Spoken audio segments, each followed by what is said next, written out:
Bon, monsieur, dames, bonsoir. Je suis très heureux et très fier de voir en chair et en os Thibaut de Montbrial, que l'on voit sur toutes les bonnes chaînes de télé, qu'on peut écouter à la radio, qu'on peut lire aussi le soir, avec toute sa littérature. C'est quelqu'un de... C'est un expert sur le sujet qu'on va aborder ce soir. Et on inaugure avec Thibaut de Montbrial, donc on a mis la barre assez haut,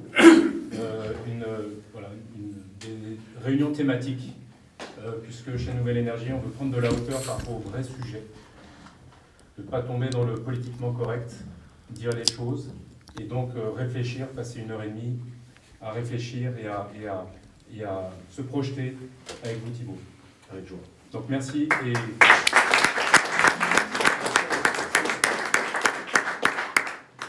Un mot introductif, je ne serai pas long. Je vais essayer de... Comme je n'ai pas pris de notes, voilà, je ne m'aimer. J'ai pris quelques notes que j'ai perdues, donc ça c'est bon signe. Je vais saluer Caroline Doucerin qui nous fait le plaisir, l'honneur d'être ici ce soir. Elle est au niveau de Nouvelle Énergie, la responsable des relais.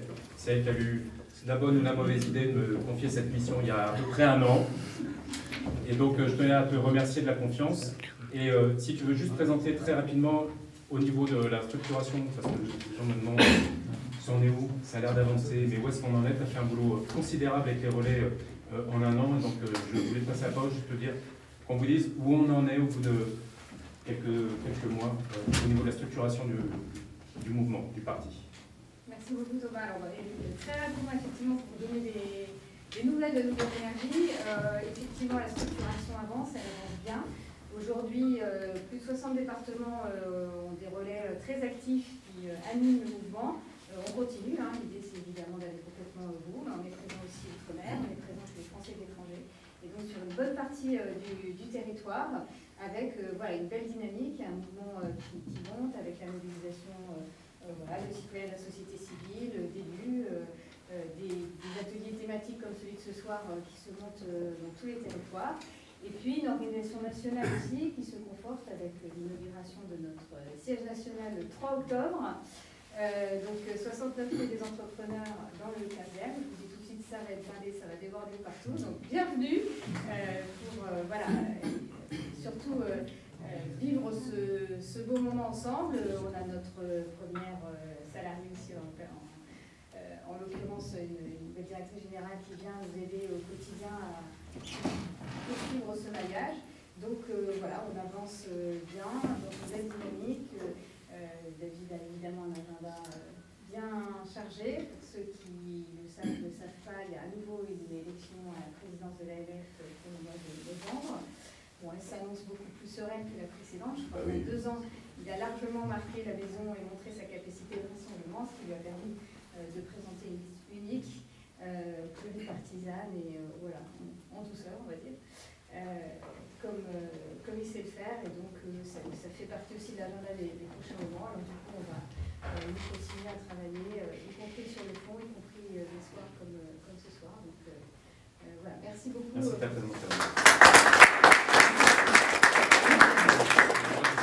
du coup, je vais me présenter, de façon hiérarchiquement. Donc Thomas Courtois, j'ai 53 ans, je suis marié depuis 25 ans et j'ai 3 fils, Vincent, 23, Éloi, 21 et Alfred, 17 ans, tous les 3 des casiers vierges au niveau judiciaire. Ils ne feront jamais l'actualité, enfin j'espère pour eux, lors des émeutes. Parce que pour les 2 premiers, il y a eu l'effacement à 18 ans. Ça commence. Heureusement que vous étiez là. Et en fait, c'est pour eux. C'est pour des gens comme Damien qui s'engagent avec nous. Je vois des jeunes. C'est pas pour moi que je le fais, c'est pour eux. Je ne peux pas le résoudre aujourd'hui. Laisser un pays qui a un potentiel de dingue, dirigé par la classe politique que l'on voit, je ne me résous pas à leur laisser un pays dans cet état-là. Donc c'est pour eux que je le fais. Et moi, je n'ai aucune ambition à titre personnel. Je ne suis candidat à rien, si ce n'est emmener David Lisnard en situation de pouvoir. En tout cas, je l'espère à titre personnel. Je pense que c'est partagé, de pouvoir diriger le pays à un moment, parce qu'il a vraiment un profil qui correspond à ce dont on a besoin pour le pays. Je voulais vous présenter également Damien. C'est un des 10 relais Jeunes Énergie. Alors, je rassure, il y en a beaucoup ici qui ont moins de 39 ans, donc vous êtes des jeunes énergies. C'est la barre qui a été fixée par David Lisnard, parce que dans les jeunes énergies, on trouve des jeunes entrepreneurs, des jeunes ingénieurs, des étudiants, Et c'est important, et on voit aussi au niveau du profil des adhérents, ce que l'on voit, c'est qu'on a beaucoup d'adhérents qui sont des primo-adhérents. Il y a des primo-accidents pour les maisons, ce sont des primo-adhérents. Et c'est ce qui est très intéressant dans la typologie de gens qui nous rejoignent, c'est que ça veut dire quoi? Ça veut dire que tout à fait, David Lisnard a une parole et un positionnement qui est différent de ce que l'on nous sert depuis trop d'années. Donc Damien, merci de ton action. Et c'est aussi pour des jeunes comme toi, tu es hyper dynamique, c'est un plaisir d'avoir monté cette équipe avec toi. On a Lionel qui est derrière, qui gère la partie des réseaux sociaux, envoi de mailing, gestion des bases de données, communication. Et donc voilà, il a rejoint l'équipe au cours de l'hiver. Et je terminerai par Olivier. C'est grâce à lui que cette soirée a lieu. C'est lui qui connaissait, qui nous a permis de nous mettre en relation avec Thibaut de Montbrial. Et donc il est plutôt en charge, même si on n'a pas des fonctions, il est open data chez nous. Enfin voilà, Olivier Lisnard est quelqu'un de très libéral. Ce soir, j'ai pas eu besoin d'autorisation pour faire la soirée, j'ai pas eu besoin d'autorisation pour faire la thématique. On a une autonomie totale, ce qui donne sa confiance a priori. Okay. Et donc Olivier, je te remercie. Peut-être que certains l'ont eu au téléphone au mois de juin, juillet, parce qu'on a fait une opération de phoning envers vous pour dire qu'on existe. Nouvelle Énergie, il y a une équipe qui est en train de se structurer. Et donc voilà.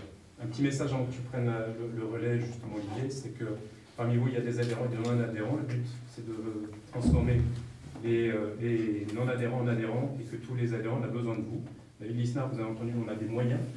Ceux qui demandent si le mouvement va bien, on ouvre un siège à Paris. On a une première salle avec une directrice générale. Vous irez voir sur le site son profil. Ce n'est pas un petit profil. Il y a de vraies ambitions derrière. Donc le mouvement se porte bien au niveau des Yvelines. On a en un an, mais je n'ai pas de chiffre à donner, parce que après c'est un peu la tarte à la crème, mais on a multiplié par 3 le nombre d'adhérents d'Yvelines. Ce n'est pas encore l'objectif, parce que je peux gagner un dîner en tête-à-tête avec David Lisnard, donc si vous pouvez m'aider. Voilà, ça c'était pour le côté technique, je suis garagiste vendeur de voitures, donc c'est mon côté un peu racole. Et je m'assume. Okay. Je vous passe la parole, j'essaie d'être court, mais c'est pour passer le plus de temps possible sur les paroles intéressantes avec Thibaut de Montbrial. Olivier, à toi. Merci Thomas pour l'intervention. Merci à tous d'être venus pour cette soirée inaugurale, pour cette rentrée des équipes Nouvelle Énergie pour les Yvelines.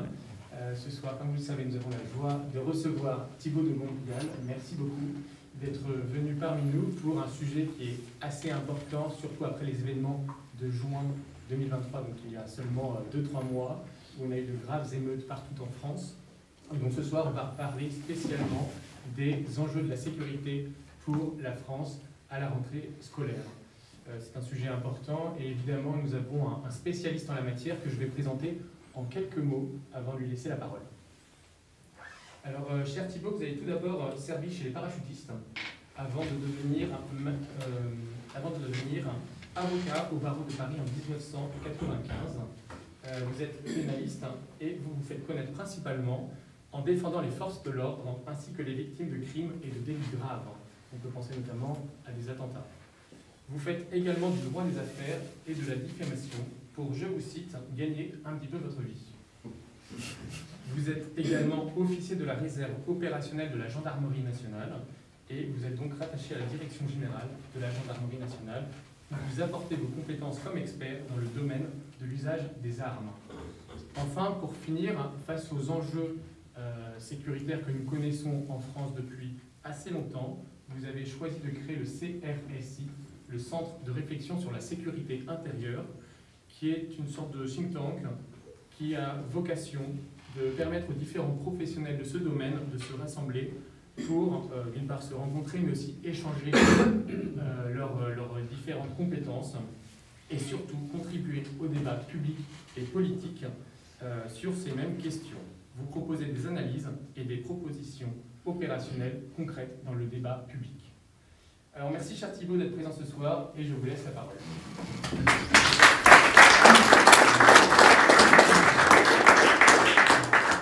Ça va sans micro ou il faut un micro? Non, ça va? Au fond lointain, là-bas, c'est bon. C'est un vrai plaisir d'être avec vous ce soir. Et je voudrais adresser un petit mot de remerciement à Olivier Devenay, que j'ai eu le plaisir de rencontrer au printemps 2022 J'ai été candidat aux élections législatives pour la droite en étant apparenté LR sans être encarté, mais j'ai eu l'investiture pour la circonscription de Saint-Germain-en-Laye, la circonscription de Québec, 78-06, pardon, d'HR.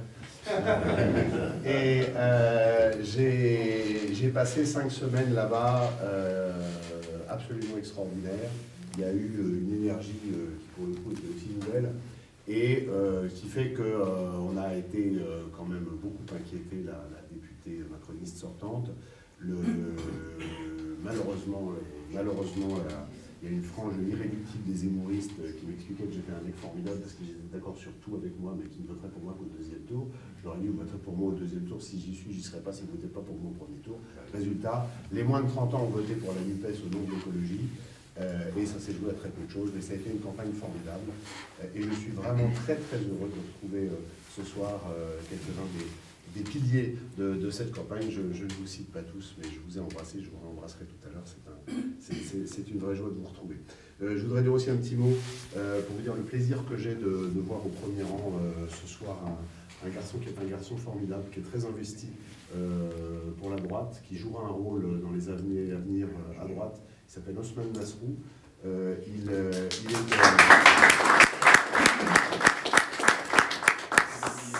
Vous êtes adhérent LR, Othman se présente pour reprendre la fédération LR des Yvelines. Et si vous me permettez un avis personnel de quelqu'un qui n'a pas la carte LR, cette fédération en a bien besoin.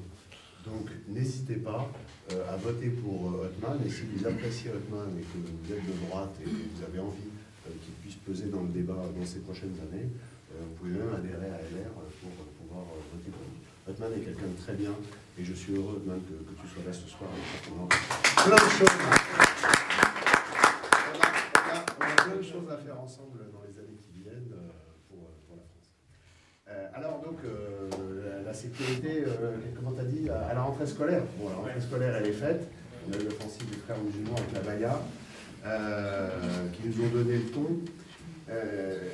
Ce que je voulais partager avec vous ce soir, parce que c'était un petit peu à partir de là qu'on m'avait demandé d'échanger avec vous, c'était de revenir un peu sur les émeutes et sur les leçons qu'on pouvait en tirer, et ensuite de tirer un petit peu des perspectives sur l'avenir de la sécurité intérieure en France, qui n'est pas un avenir radieux, je pense que ça ne vous a pas échappé. Et donc pour commencer, un mot sur ce qui s'est passé. Moi j'ai été très frappé, parce que quelques jours à peine après les émeutes se terminent à peu près dans la nuit du dimanche, du lundi au mardi, enfin ça commence à décroître en fin de week-end, et très vite, notre président de la République, qui est président depuis 6 ans, qui a été auparavant ministre socialiste du gouvernement Hollande, on a trop tendance à oublier, a expliqué. Il a dit cette phrase extraordinaire, je le cite, « Qui aurait pu prévoir ce qui s'est passé ?»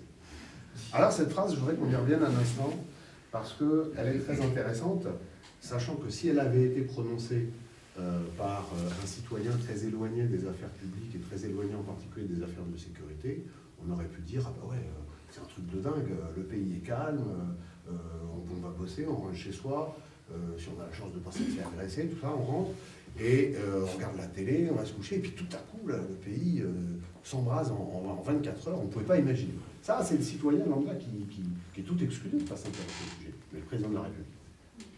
Sérieusement. Le président de la République.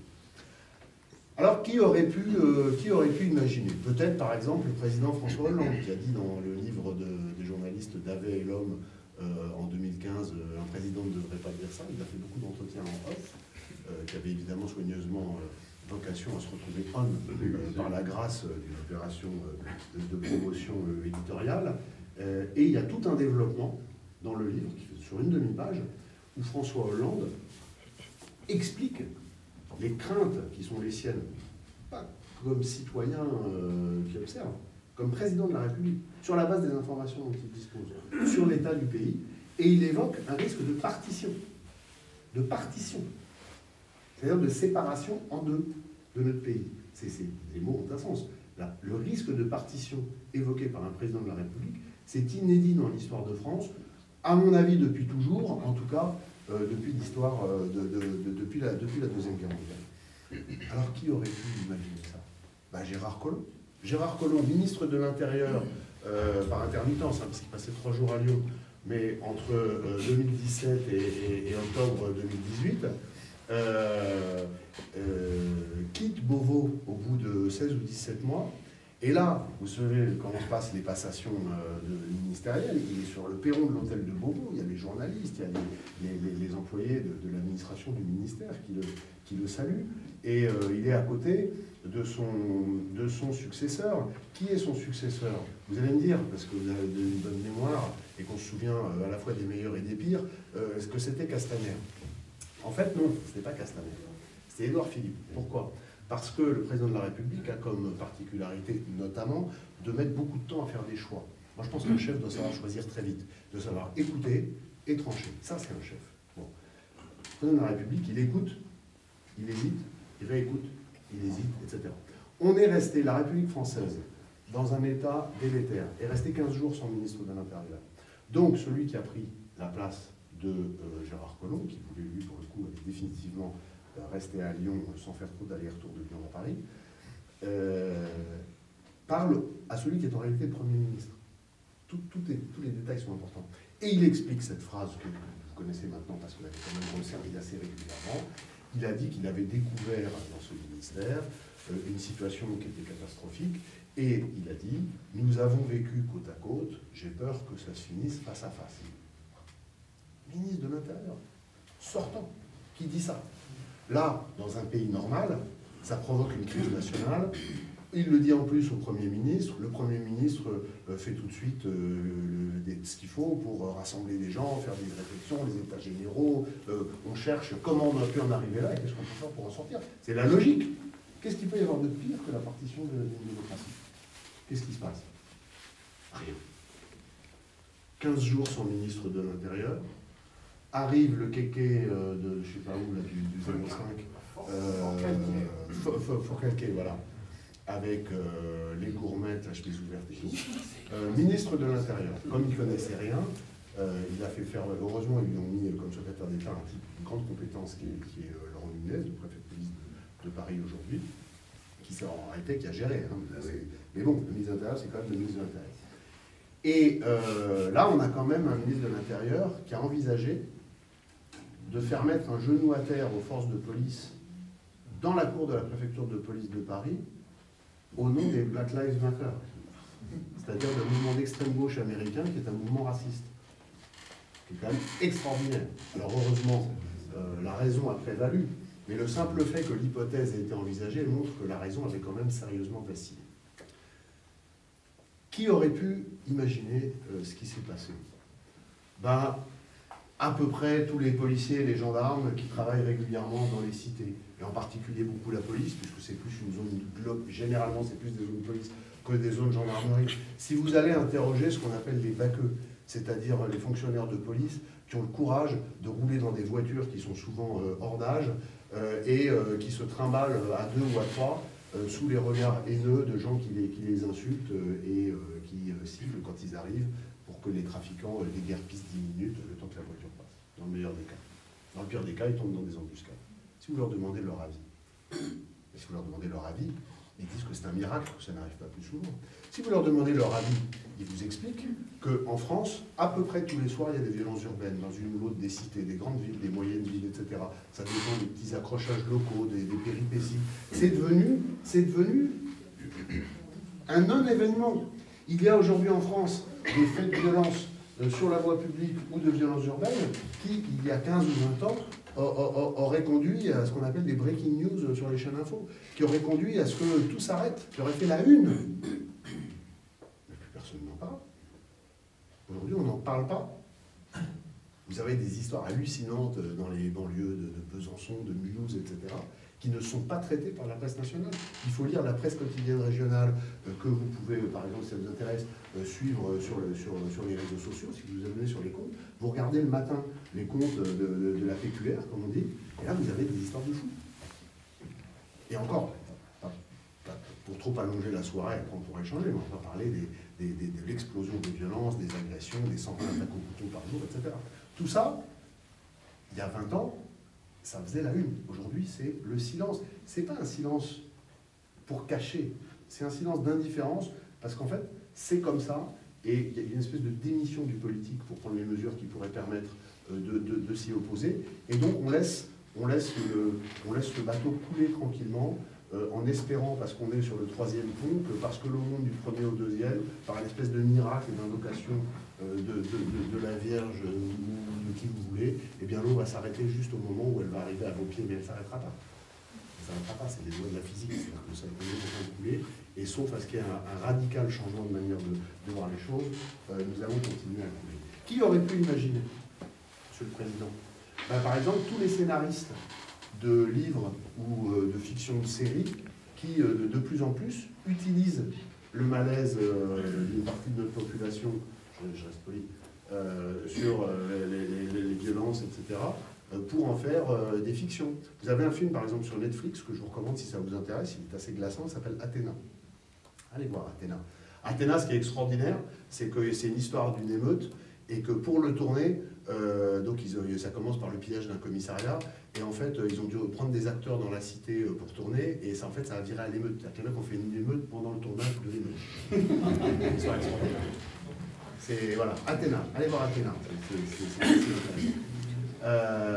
Donc, qui aurait pu imaginer, vous l'avez compris, tout le monde, vous, moi, je ne parle pas des spécialistes, les journalistes, les gens qui s'occupent de ces questions, tous les jours, nous savions que ça allait arriver, c'est arrivé, qui aurait pu imaginer, tout le monde, sauf le président de la République. Alors ensuite, qu'est-ce qui s'est passé? Il s'est passé une histoire que vous connaissez, le petit ange parti trop tôt, qui conduisait à 180 km/h dans Nanterre une grosse cylindrée immatriculée en Pologne alors qu'il avait 17 ans et qu'il était 7h30 du matin. Tout va bien. Refuse d'obtempérer à l'ordre, aux injonctions d'un policier qui, dans le cadre exact des prescriptions de la loi, sort son arme puisque la conduite à laquelle il a assisté, parce que 18 minutes de poursuite derrière, les deux motos derrière la voiture, le policier considère qu'il résulte de la dangerosité de la conduite antérieure qu'il y a un risque ultérieur. C'est ça la loi, c'est si le policier peut tirer, la loi dit, s'il pense, je vous la traduis, parce que la loi est mal écrite, mais je vous la traduis pour que ce soit simple à comprendre, s'il a des raisons plausibles de penser que dans sa fuite, le conducteur peut être dangereux pour autrui. Comment est-ce qu'un policier peut avoir des raisons plausibles de penser qu'un conducteur peut être dangereux dans sa fuite s'il ne le connaît pas personnellement? Il ne peut déduire la plausibilité du danger que de la conduite antérieure. C'est logique. Il ne le connaît pas. Donc il n'y a que ce qu'il vient de faire avant. Il peut déduire que le mec qui a déjà été dangereux va être dangereux après. Le petit ange qui s'apprête à partir trop vite démarre. D'ailleurs, il part trop vite au sens propre. Là, il en prend une. Et ce qui est toujours regrettable, parce que la vie d'un homme est quelque chose de précieux et qu'il faut absolument tout faire, et la police comme les autres doit tout faire pour préserver la vie humaine, malheureusement, ce jeune homme décède. Mais ce jeune homme décède par le produit de sa propre faute. Malheureusement, deux choses. La première, c'est que c'est filmé. Vous vous en souvenez, c'est filmé très court, on ne voit pas ce qui se passe avant. Et ce film est en soi une catastrophe. Comme avocat régulièrement des forces de l'ordre, je ne sais que trop qu'une vidéo, c'est partiel, il y a des histoires d'angle, des histoires de son, etc. Mais ça fait très forte impression. Et là, 2 heures après, c'est devenu viral. Et c'était extrêmement difficile de contenir la vague d'émotions que ça a généré. Il y a une deuxième chose qu'on ne vous a pas dit, qui a pesé au moins autant. C'est que le petit ange était le fils d'un des plus gros caïds de Nanterre. Et ça, c'est très intéressant. Parce que, pourquoi est-ce que c'est parti très vite, aussi fort? Parce que ça arrive, des histoires comme ça, c'est arrivé 12 fois cette année. Et à chaque fois, les 11 autres, c'était pareil. C'était des racailles qui avaient joué, qui avaient perdu, qui sont décédés malheureusement pour les raisons que je viens de dire, mais qui sont décédés du résultat, de la faute de leur propre conduite. Pourquoi est-ce que les 11 autres fois, il n'y a pas eu d'émeute? Pourquoi est-ce que l'autre jour à Elancourt, il n'y a pas eu d'émeute? Parce que là, on touchait à la famille d'un des caïds. Et vous le savez, on vous l'a dit, mais c'est vrai. Qui a intérêt à maintenir l'ordre dans les banlieues? C'est les dealers. Et là, donc normalement, quand il y a un incident comme ça, les dealers essayent de tenir le quartier au maximum. Donc pour amuser la galerie, on laisse aller tirer un peu de mortier sur la police. Ça permet aussi de mettre un peu la pression et de marquer son territoire. Mais c'est toujours très vite cadré. Là, c'est parti hors de contrôle parce que ça touchait l'un des leurs. Et l'autre raison, que je vous livre parce que c'est le fruit d'échanges avec les forces de police locales, et là encore, c'est des choses qui ne sont pas expliquées au grand public, mais c'est un détail. Mais il se trouve que les 6 plus gros caïds de Nanterre étaient en prison, et que donc ils avaient moins de prise sur leurs troupes, et que les troupes étaient commandées par intérim, par des lieutenants qui avaient beaucoup moins d'expérience et donc beaucoup moins d'autorité pour tenir les jeunes.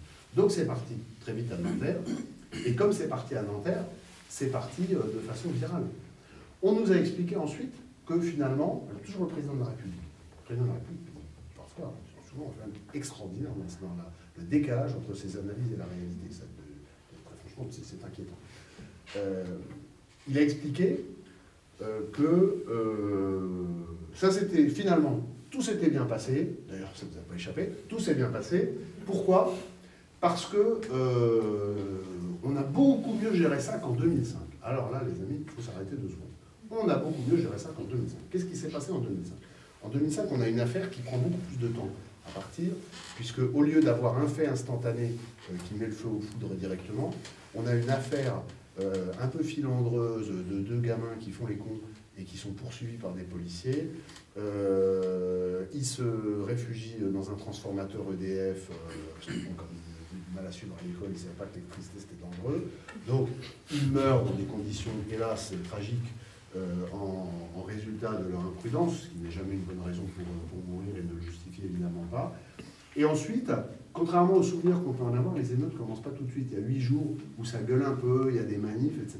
Ce qui se passe, c'est qu'au bout de 8 jours, les CRS, pour lesquels j'ai les sentiments les plus déférents et que j'aime d'amour, mais l'amour n'empêche pas la lucidité, et mes amis CRS me pardonneront ce qui va suivre, mais ils le savent, ils sont parfois un peu bourrins. Et c'est très important d'avoir des bourrins au service de la République, mais il faut savoir.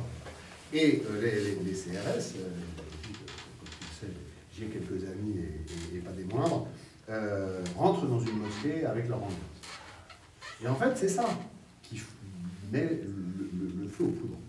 C'est le fait qu'il y ait ce manque de respect de la police qui rentre chaussée dans la mosquée. Beaucoup plus que... Enfin, beaucoup plus, c'est un enchaînement. Mais c'est ça qui est vraiment le fait général. C'est première chose. Deuxième chose, c'est ce qui va se passer va être très contenu, mais absolument pas ailleurs. Donc c'est un phénomène local. Autre différence, les affrontements, qui vont être très violents, vont être circonscrits au terrain de Villiers-le-Bel. Donc, les assaillants ne vont pas sortir. Et enfin, le bilan des blessés, notamment policiers, n'a absolument rien à voir. Puisqu'on a plus de 2000 sur la période 2023, alors que de mémoire, on était à 300 ou 400 en 21 jours. Donc là, on est à 2000 en 5 jours en 2005. Donc, tout ça n'a rien à voir. Et de dire que ce qui s'est passé en 2023 est moins grave que ce qui est passé en 2005, c'est extrêmement inquiétant parce qu'en 2023, dès la deuxième nuit, tout le territoire national était concerné.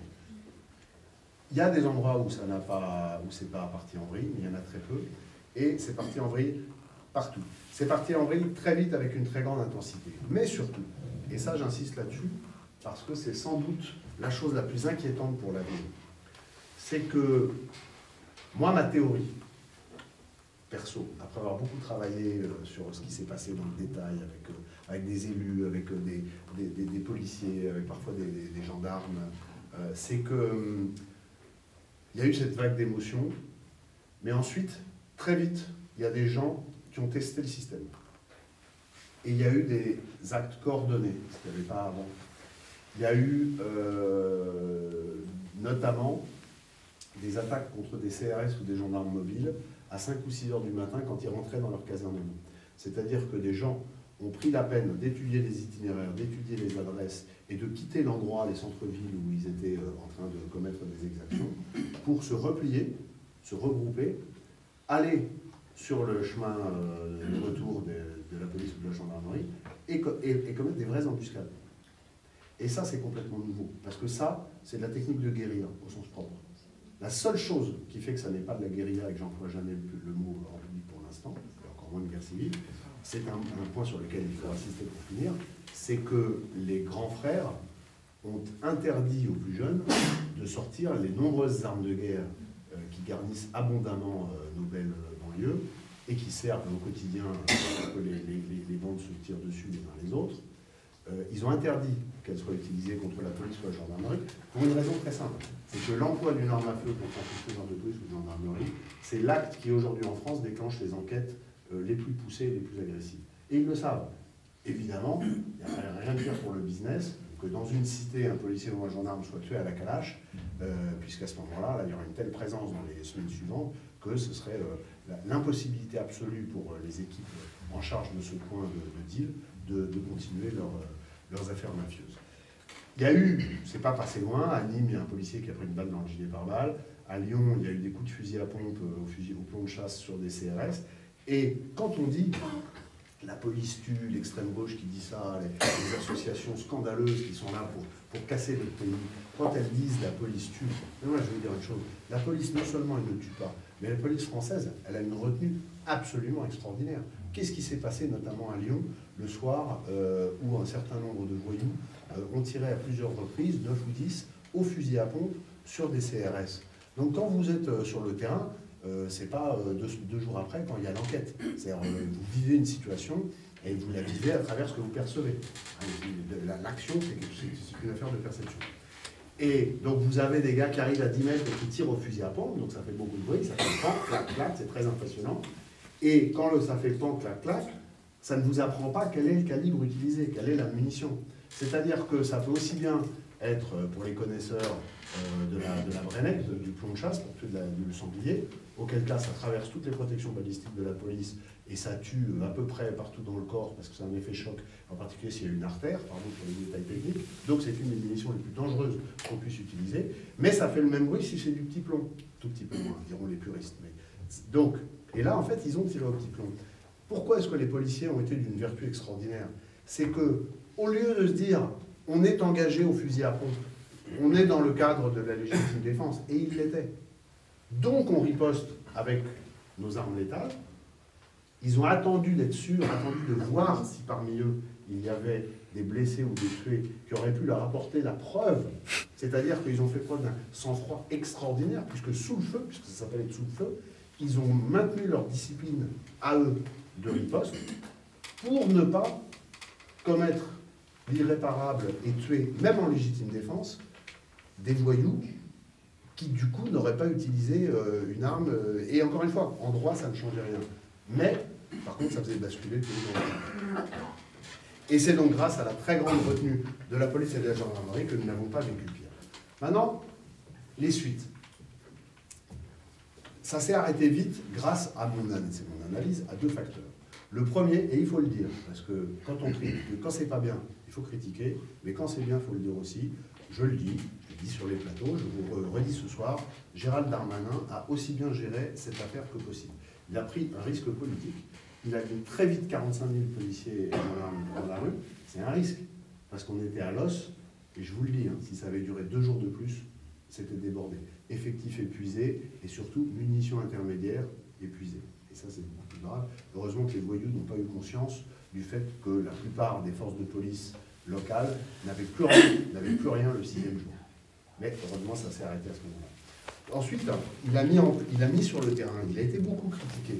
Et j'ai été, moi, critiqué par certains camarades des forces d'intervention du RAID ou du GIGN pour avoir dit ce que je vais dire. Mais je pense qu'un politique, c'est quelqu'un, quand on est en charge de la sécurité des Français, il faut être courageux, il faut faire des choix. Et il a été critiqué parce qu'il a mis à contre-emploi le RAID, le GIGN et la BRI, qui est la force d'intervention de Paris, sur le terrain, alors que ce n'est pas leur job. Et c'est vrai que ce n'est pas leur job. Il n'y a pas un savoir-faire spécifique travaillé, sauf que c'est l'élite de la police et de la gendarmerie, et que le principe des gens d'élite, c'est qu'ils sont adaptables. Et de fait, ils se sont très bien adaptés. Mais il a pris ce risque de mettre des unités d'élite dans la rue sauf que ça a quand même très fortement, dans tous les sens du mot, impacté les voyous. Impacté parce que, sincèrement, il y en a qui ont quand même pris cher, et impacté parce qu'il y a eu l'illustration, enfin, d'une détermination de l'autorité de l'État par le symbole. Et les voyous, ils ont comme eu un effet waouh. C'est-à-dire, ils se sont dit, waouh, là, voici les armoires, là, c'est GIGN. Et ils ont beau faire un peu les beaux, quand c'est le GIGN ou le RAID ou la BRI, c'est quand même. Alors, soit c'est le risque, pourquoi c'est un risque politique? Parce que ça aurait pu être l'escalade. Ils auraient pu dire, ok, vous voulez jouer à ça, on monte. Mais ils ne l'ont pas fait. Donc, risque politique, réussite. Pardon, l'autre facteur de réussite, c'est la rue. C'est-à-dire que c'est les dealers qui ont dit maintenant les gars ça suffit, ça fait 5 jours, les ventes sont en chute libre, le client ne peut plus venir, donc fin du match, tout le monde à la maison, chez maman, de toute façon c'est les vacances, repos.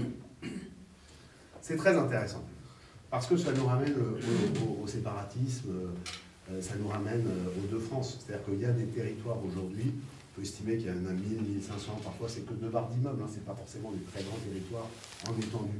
Mais il y a des territoires aujourd'hui en France qui échappent de fait à l'autorité de l'État. Ils échappent, alors est-ce qu'il y a des no-go zones, comme disent les Américains? Est-ce qu'il y a des endroits où les fonctionnaires de police et de gendarmerie ne vont plus? Non, ça n'existe pas. Mais ce qui existe, c'est des territoires où la police ou la gendarmerie ne peut plus aller que très brièvement, avec une force d'escorte très forte, et sans rester. Donc ils font des entrées-sorties. On voit très bien ça dans le film Batman. D'accord? Donc ce n'est pas exactement des zones de non-droit, mais c'est des zones où, pour appliquer le droit, il faut se donner beaucoup de mal, faire une grosse opération et la faire la plus courte possible. La deuxième raison pour laquelle il y a un vrai problème avec ces territoires, c'est qu'il y a un séparatisme culturel et religieux. C'est-à-dire que vous avez des zones qui ne sont pas forcément les mêmes, qui ne sont pas forcément des zones où il y a de la violence, parfois ça se recouvre, parfois non, où l'islamisation fait que tous les gens qui ne sont pas de culture ou de religion musulmane rigoriste ne peuvent plus vivre. Pourquoi? Parce que l'ensemble de la vie de quartier ne le rend plus possible. Ce n'est pas par la menace ou la pression que les gens s'en vont. Mais sur 5 ans, vous avez une gentrification musulmane qui se fait, au sens de la pratique rigoriste. Vous avez plus de commerce qui ne soit pas halal.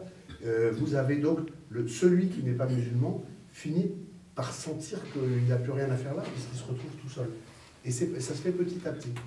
Et ce qui est très intéressant, et ça c'est un des tabous, mais c'est un des vrais problèmes en France, c'est que cette organisation sociale parallèle qui se met en place, bien, se fait également par la mise en place d'organes régulateurs de la vie publique qui ne sont pas les institutions françaises.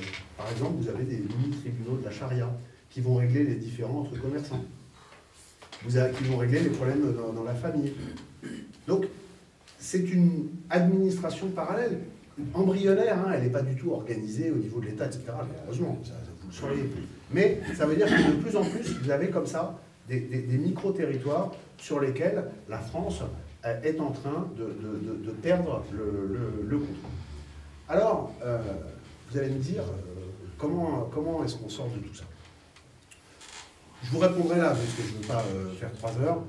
Je parle des perspectives sur l'année qui arrive. De toute façon, elles sont pas bonnes. Je vous poserai des questions, j'y répondrai. Les JO, tout le monde veut la peau de la France, donc on va prendre des gros événements avant, parce que des gens veulent que nous n'arrivions pas à les organiser correctement. Donc ça va être le retour du terrorisme du groupe organisé. Ça va être des choses sans doute assez dures. Je vous fais un petit teasing, comme ça vous me poserez la question. Mais ce que je voudrais dire pour finir, pour ne pas être trop long sur le sujet principal, c'est quand même 5 minutes sur comment on s'en sort. Parce que tout ce que je vous dis là, il n'y a évidemment aucune raison que ça s'arrête. Nous sommes, je vous disais tout à l'heure, j'ai pris cette image aquatique, parce qu'en plus j'ai le mal de mer, donc ça, pour moi ça renforce le drame de la chose. Nous sommes dans un bateau qui coule, nous arrivons sur l'iceberg, nous sommes dans une voiture qui arrive près du mur. On peut prendre toutes les images. La question est très simple. Comment éviter que notre nation, qui est déjà très fracturée, ne subisse un impact qui mette vraiment à mal nos capacités de vivre dans une communauté qui soit solidaire. Aujourd'hui, de plus en plus, ça n'est pas le cas. Qu'est-ce qu'on peut faire? Je vais être très franc avec vous. Je peux vous faire, et je ne vais pas le faire, une vraie demi-heure technique. Ah, vous allez dire, waouh, le mec, je peux vous parler de mesures judiciaires. Je peux vous dire quand même, j'en ai dit une, parce qu'en général, quand je dis je ne vais pas le faire, le mec il le fait. Donc j'en dis quand même une ou deux. Il faut casser les dogmes. Par exemple, on dit, vous avez vu Macron dans Le Point l'autre jour, la preuve que la justice fonctionne bien, c'est que les prisons sont pleines. C'est le gars, il lui reste juste un tout petit verre, parce que tous ses verres sont cassés, et il n'a qu'un petit verre d'eau pour 2 jours, et il dit, la preuve que j'ai assez à boire, c'est que tous mes récipients sont pleins. Sérieusement. La vraie question, c'est est-ce qu'il a assez de prisons pour faire face aux besoins de détention que génère la délinquance en France aujourd'hui? La réponse est évidemment non. Vous allez me dire, construire une prison, ça coûte très cher, et vous allez me dire aussi, et ça c'est un vrai problème notamment des élus locaux, c'est que les élus, y compris de droite, ils ont grand leur gueule comme ça, et quand il fallait construire une prison dans leur ville, dans leur circo, ah ben ils n'ont pas envie. Hein, il y a aussi un petit problème de responsabilité politique chez les uns et chez les autres, mais aussi chez les uns, hein, que chacun soit bien clair. Mais la solution, une fois de plus, c'est de sortir un peu du prêt-à-penser idéologique dans lequel on marine depuis toutes ces années. Marine, c'est pas une allusion. On a à peu près 63 000 places de prison en France aujourd'hui. Macron a dit en 2017, j'en construirai 15 000. Il en a fait construire le sol entre celles qui sont fermées et celles qui sont construites. Si on fait un compte favorable au gouvernement, c'est 2 000. Si on fait un compte défavorable, je crois que c'est 250. Bon, il y a toujours des questions de mesure de calcul. En tout cas, c'est très loin des 15 000. Là, il vient de dire on va refaire 15 000. Je t'y jure. Comme je t'ai dit la dernière fois. Pas obligé de le croire. En vrai, sérieusement, qu'est-ce qu'il faudrait faire? Des choses simples. Le bon sens. Le bon sens. Est-ce qu'on a besoin de 15, 20, 30 000 places de prison aussi sécurisées que les 63 000 dont nous disposons? Non. Vous avez en prison des gens très dangereux. Et pour ces gens-là, il faut des prisons à très haute sécurité qui coûtent très cher en infrastructure et en personnel. Mais pour les gens qui commettent des infractions, par exemple des homicides involontaires au volant, genre palmade, pour les gens qui commettent des très gros délits financiers, qui détournent des centaines de millions d'euros ou des dizaines de millions d'euros et qui causent un grave préjudice à la communauté par des comportements qui ne portent pas atteinte physiquement à nos concitoyens. Ça, c'est des gens, si vous les mettez en prison, à l'extrême limite, vous n'avez même pas besoin de construire de murs. Si vous dites, voilà, tu as pris 6 mois de prison, voilà la limite. Si tu sors, tu es considéré comme un évadé, et donc tu vas être rejugé, tu vas prendre 3 ans de plus. Mais le gars, vous pouvez le laisser tout seul. Le lendemain matin, il sera là. Et ça n'aura rien coûté. Donc, concrètement, ça veut dire qu'on peut construire. Moi, je pense qu'il manque 40 000 places de prison en France. Mais il ne manque pas 40 000 places de prison comme Florine et Régis. Il manque 40 000 places de prison à sécurité différenciée, beaucoup moins chères à la construction, à l'entretien et au personnel. Voilà, c'est des petites choses comme ça. Je pourrais vous expliquer qu'il faut changer complètement la façon dont la justice voit les choses. La justice française considère qu'on est sur un dogme. Moi, il y a des vrais gauchistes. Mais ce n'est pas tant ça le problème que le conformisme. Le juge français, il baigne dans une cocotte minute de conformisme. C'est-à-dire que quand vous le prenez, vous le sortez de la bourgeoisie moyenne provinciale, qui est l'origine globale sociologique d'un juge, vous le mettez 3 ans à infuser à l'ENM à Bordeaux, à Fleudou, avec un petit peu de... Vous assaisonnez un tout petit peu avec le syndicat de la magistrature, histoire de gauchiser un petit peu ce qui ne serait pas assez. Vous faites des conférences avec, on rappelle la théorie de la défense sociale nouvelle des années 70, etc. Pour ceux qui s'intéressent, vous irez voir ce que c'est. C'est pas joli, je vous le dis tout de suite. Et à l'arrivée, vous laissez sécher et vous vous retrouvez avec le discours suivant. Quand même, le délinquant, il est quand même beaucoup contraint de passer à la délinquance, puisqu'il n'a pas eu de chance, parce que la société ne lui laisse pas la possibilité de s'épanouir. Donc, le principe de responsabilité personnelle est quand même très largement minoré. Ça, il faut revenir dessus. Ensuite, on vous dit, il faut le délinquant, il faut lui laisser une chance. Alors, moi, j'adore cette phrase. C'est-à-dire que c'est exactement l'inverse de ce qu'il faut faire. Quel est le dogme dans la justice aujourd'hui? C'est la théorie du dernier avertissement. Bon, là, ok, il ne faut pas recommencer. Hein. Puis le gars revient 2 mois après, il a recommencé 10 fois, mais il s'est fait choper 2 mois après. Bon là, je vous avais dit la dernière fois, monsieur, qu'il ne fallait pas recommencer, pourquoi vous avez recommencé? C'est pas bien. Je vous le dis solennellement, monsieur le maître, vous expliquerez à votre client. Solennellement, il ne faut pas recommencer. Vous voyez qu'il sort. Il n'a pas fait des grandes études. Qu'est-ce qu'il comprend? Il comprend que le système est faible. Faut-il être naïf pour penser qu'un ce qu'on appelle un primo-délinquant, c'est-à-dire quelqu'un qui comparaît pour la première fois devant un tribunal, les avocats, je sais pas dont je parle, plaident en disant Monsieur le Président, c'est le juge, Monsieur le Président, c'est la première fois que mon client comparaît. Il n'a jamais commis une infraction, un peu comme vos fils qui ont le casier vierge. Et, ils se sont pas fait encore après. Exactement. Mais c'est très important ce que vous venez de dire, parce que c'est là où je voulais en venir. Faut-il être naïf? Quand on est président, quand on est avocat, c'est normal, on est payé pour ça, mais quand on est président, faut-il être naïf pour penser que parce que le jeune homme est là devant vous pour la première fois, c'est la première fois qu'il commet une infraction?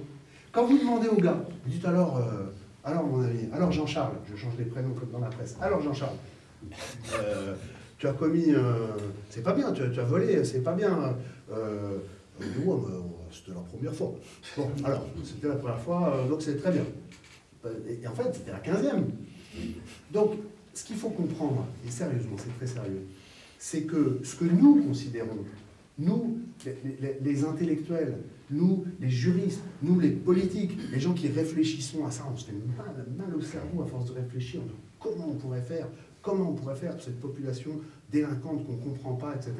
On se dit, voilà, il faut leur montrer qu'on est généreux et leur tendre la main, etc. C'est exactement l'inverse qu'il faut faire. Il faut, sans excès, en étant juste, c'est-à-dire en étant dans la proportionnalité de la sanction, ni trop peu, leur montrer qu'il y a une ligne, et que quand la ligne est franchie, tout de suite, ça tombe. Pas trop, mais tout de suite. À rebours de quasiment tous les professionnels, moi je pense qu'il faut des peines de prison très courtes. Une peine de prison d'1 semaine, le type ne perd pas son boulot, sa copine ne va pas le quitter, il ne va pas perdre son logement. Hein, c'est les 3 grands axes de socialisation. Mais il va se dire, ah ouais d'accord, on m'a dit que là ça tombe quand même, on m'a pris, on m'a chopé, et pendant 5 ou 6 jours, je vais en prison. Bien sûr qu'il faut assortir ça d'aide, de psychologue, de faire une évaluation, bilan pour l'aider ensuite. Évidemment, il faudra toujours le faire. Mais il n'empêche que ce qui est essentiel, c'est de restaurer l'autorité dans ce pays. Dans mon dernier livre, il s'appelle « Osons l'autorité ». Il y a 150 pages de mesures, mais le titre, déjà, c'est un bon résumé. Il faut oser l'autorité. C'est-à-dire que ce que nous considérons que c'est de la bienveillance, c'est un truc intellectuel formidable et tout, le délinquant, il considère que c'est de la faiblesse. Et donc, on a perdu. On a perdu. Hein, vous avez tous des enfants à qui vous avez dit il ne faut pas faire ça, sinon. Et puis quand ils le font, bah, vous n'osez pas trop les punir. Après, ils font les yeux de biche. Ils disent ah bon, bah ouais, quand même, il est gentil. Et c'est foutu. On l'a tous fait.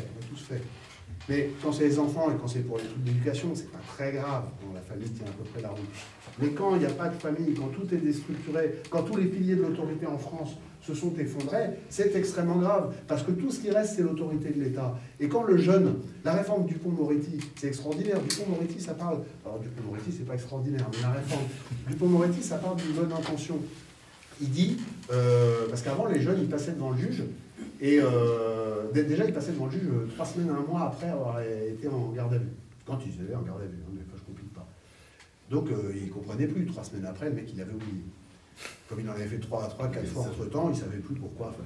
Donc là, Dupond-Moretti, ça part d'une bonne inspiration. Il dit il faut déférer. Déférer, ça veut dire que le gars part du commissariat, il porte la garde à vue, on l'emmène en voiture de police directement chez le juge. Ça, c'est bien. Déjà, il va de la voiture, on voit un juge, comme moi, et tout. C'est impressionnant. Ou pas d'ailleurs. Enfin, bon. Et là, patatras, tout s'écroule. Au lieu d'avoir une sanction immédiate, un débat, bien sûr, un procès et la sanction qui tombe, La réforme du Dupond-Moretti, c'est de dire on sursoit au prononcé de la peine en reconvoquant le jeune 6 à 8 mois plus tard, 6 à 9 je crois, je ne me souviens plus exactement, en tout cas plus tard, pour voir entre-temps le comportement qu'il a eu et analyser si, etc. Mais ça, si on était à Saint-Germain-des-Prés à faire un colloque sur la justice française avec des éminences de la Cour de cassation qui ont pris le bus depuis 20 ans, etc., ce serait formidable. Et c'est pas ça la vraie vie. Qu'est-ce que le jeune en tire? Il sort. Ses copains disent alors, vas-y, alors. Il dit bah, j'ai rien lu. J'ai rien lu. Il comprend pas le mec. Et on peut pas lui en vouloir de ne pas comprendre. Il faut comprendre qu'il ne va pas comprendre. C'est un vrai problème. Donc aujourd'hui, ça aboutit à l'effondrement total de l'autorité, puisque l'aspect tangible de l'autorité n'est pas là. Donc j'arrête là, parce que je suis en train de faire ce que j'avais dit que je ne ferais pas. Mais tout ça pour vous dire qu'il y a énormément de choses à faire, qui sont souvent des mesures techniques. Sur l'immigration, je peux vous faire... c'est mon grand truc, j'ai fait un débat avec Najat Vallaud-Belkacem l'autre jour sur France Inter. C'est souvenu que j'existais, et ils m'ont invité à faire un débat avec Najat Vallaud-Belkacem. Ça a été sanglant, il est resté à la fin.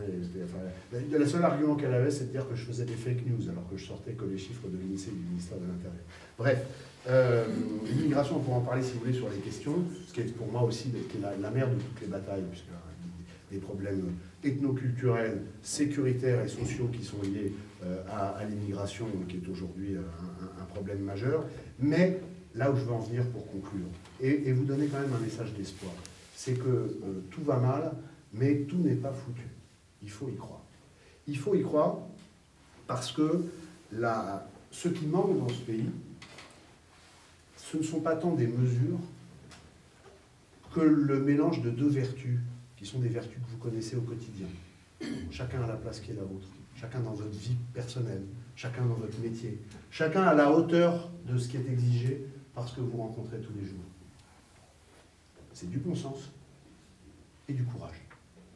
Si on prend du bon sens et du courage, qu'on les modèle un peu comme ça, avec la pâte à modeler, et que on prend un président, un premier ministre. Moi, je ne suis pas woke, je dis un au sens de l'Académie française, c'est-à-dire un, c'est au sens générique. D'accord? Donc ça inclut les femmes, elle n'est pas derrière.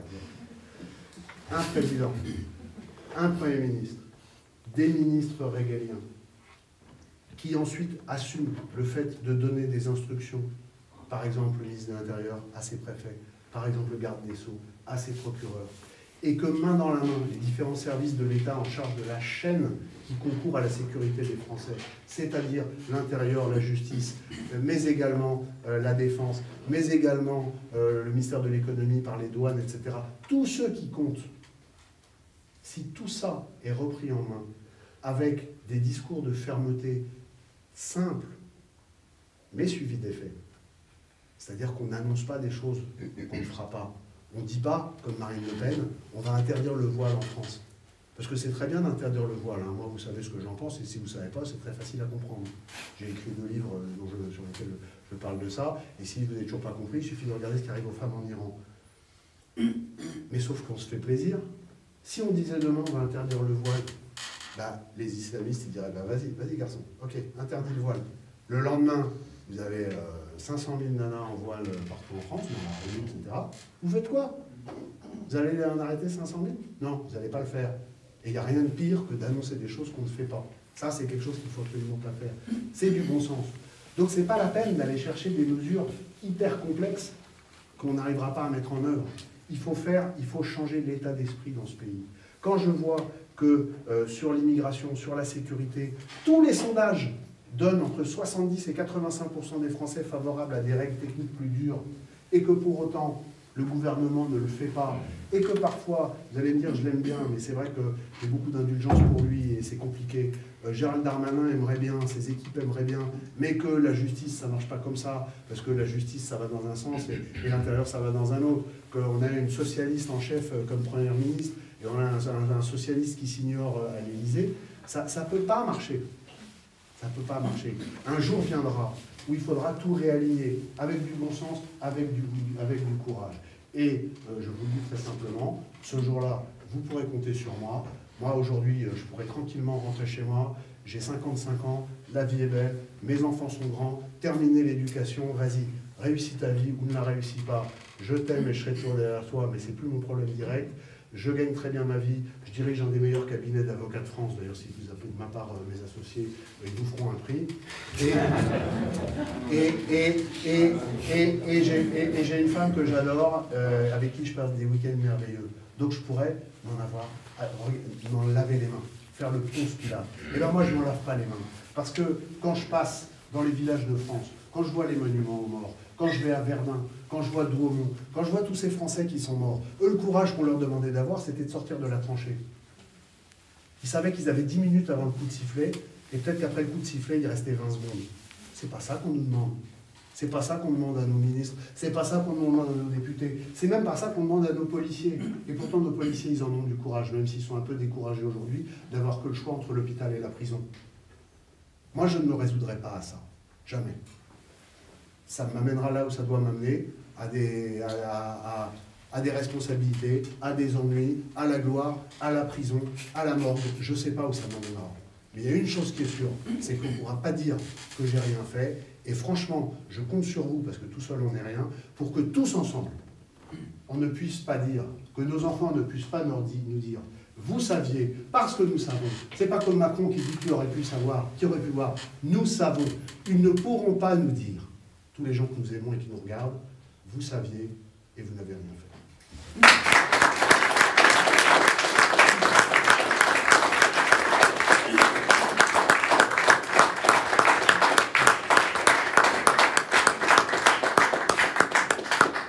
J'ai cru que tu allais annoncer ta candidature.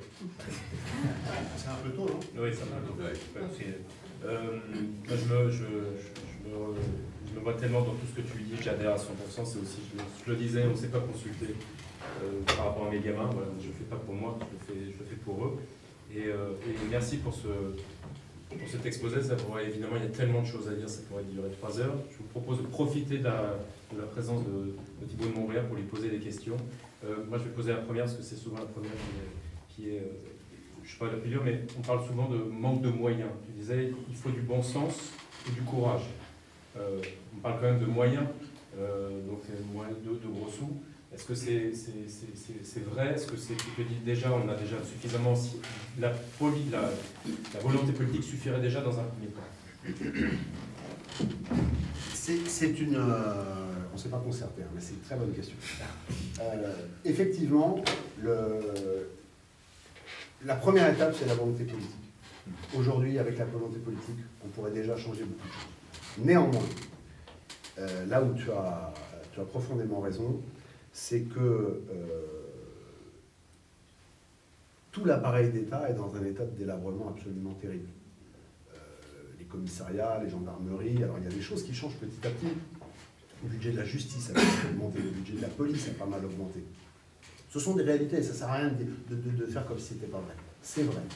Néanmoins, aujourd'hui, on a à peu près 60% du PIB sur le social. On a une obésité. Alors je vais prendre une analogie, vous me pardonnerez, j'espère qu'il me sera beaucoup pardonné. C'est que quand vous avez trop de gras, d'abord vous êtes moins en forme. Okay, on peut dire que vous êtes plus ou moins beau, ça après c'est des questions subjectives. Enfin, quand même, surtout que vous êtes moins efficace. Et finalement, vous êtes moins performant d'une manière générale. Moi, je suis pour un régime étatique protéiné. Qu'est-ce que ça veut dire?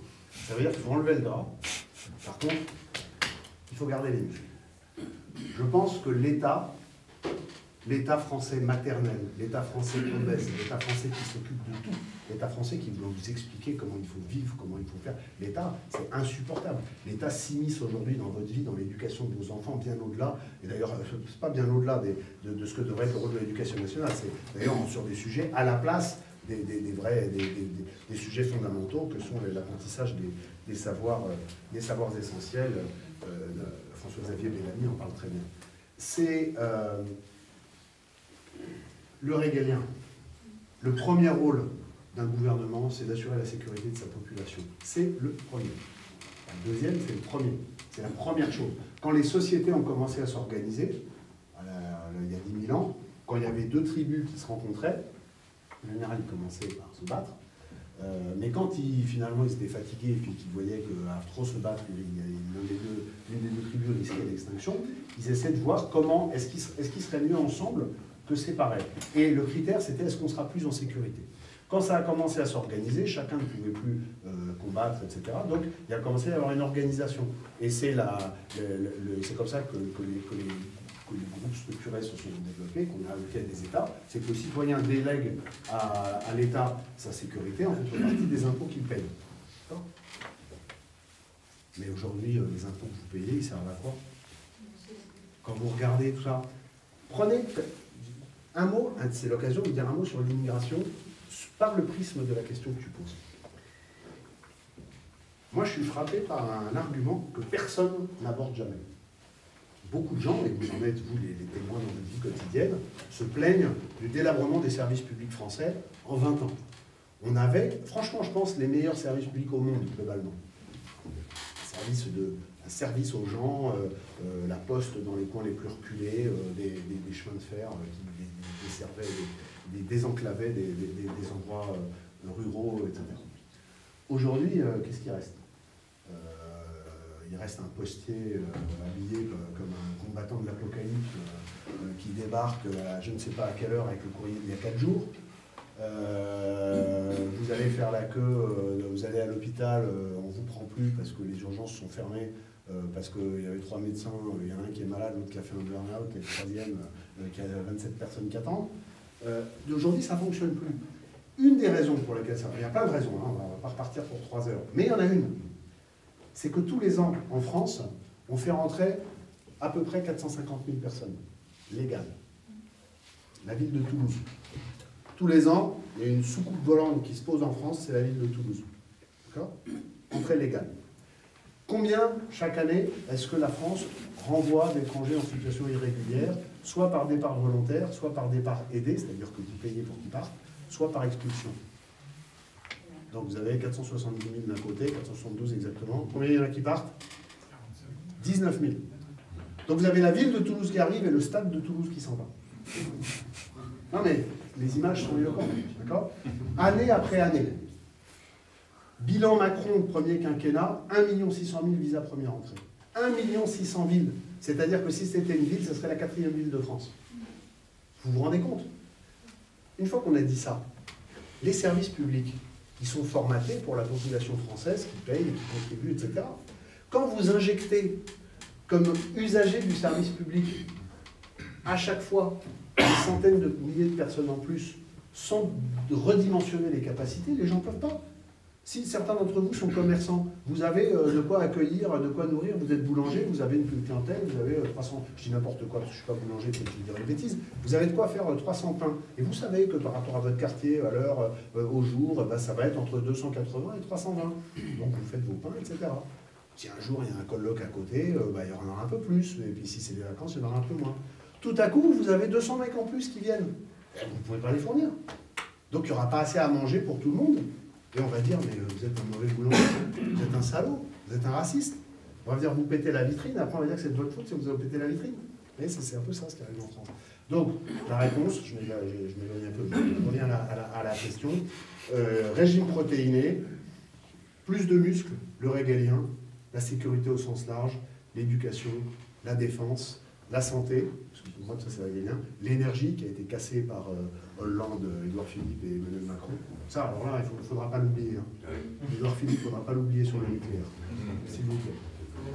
Et le reste, on arrête d'emmerder. Donc oui, des moyens, et des moyens on peut en dégager. On peut dégager entre 50 milliards et 70 milliards par an, c'est notre ami Charles Prats qui a fait le calcul, en reprenant la main sur la fraude sociale massive qui est abondamment documentée par Charles, qu'à mon avis, je dis ça, je dis rien, mais un soir vous devriez l'inviter. Oui.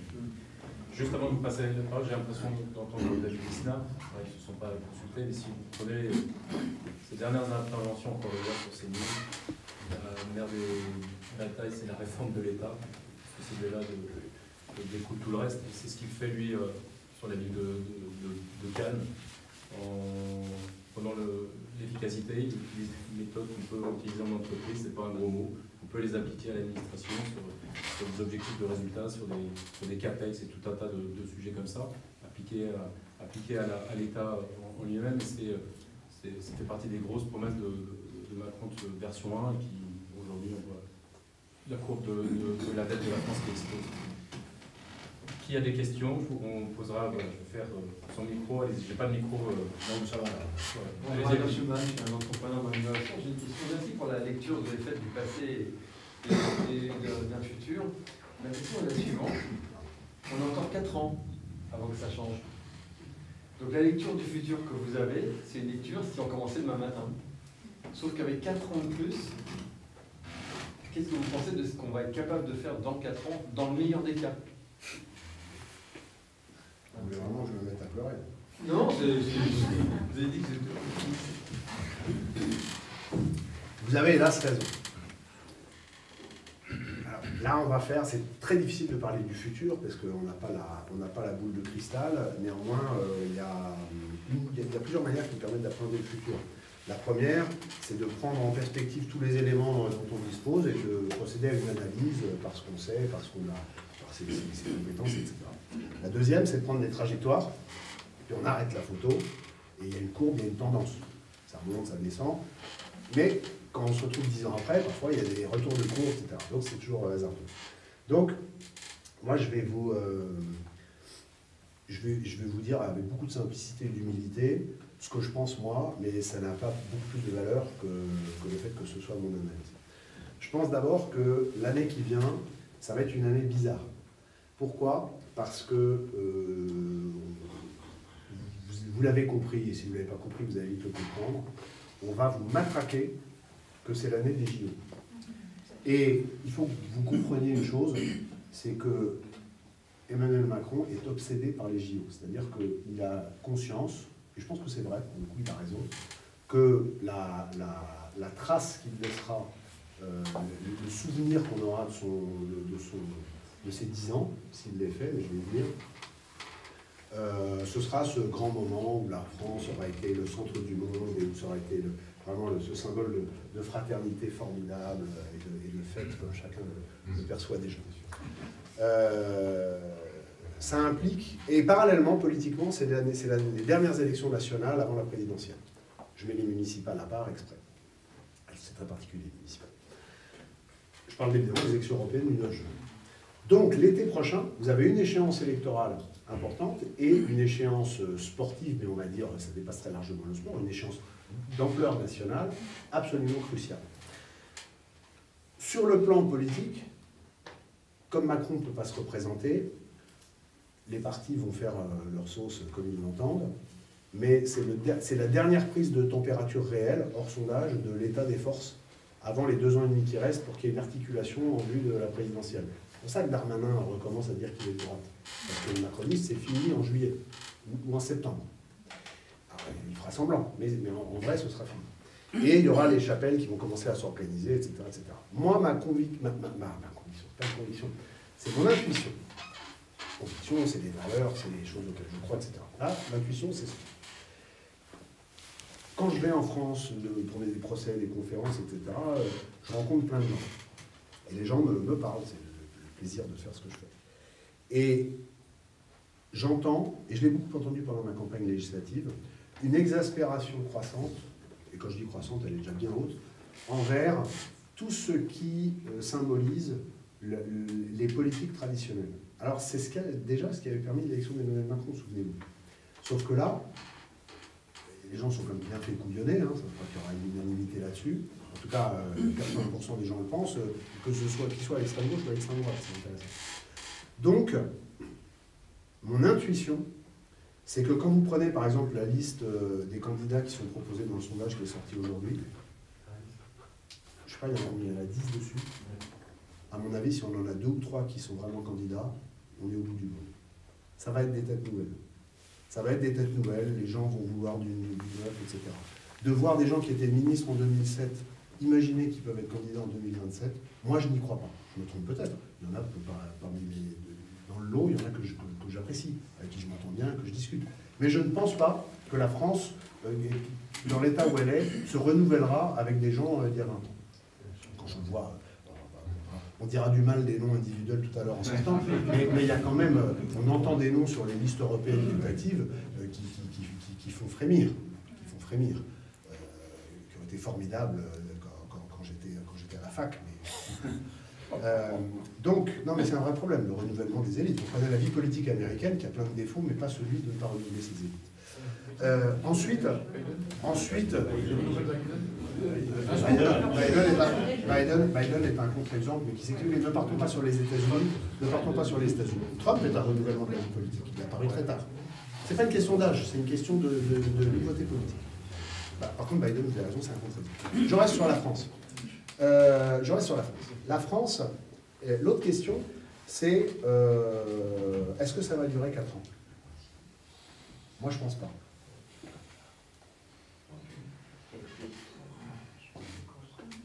Il peut se passer une crise institutionnelle.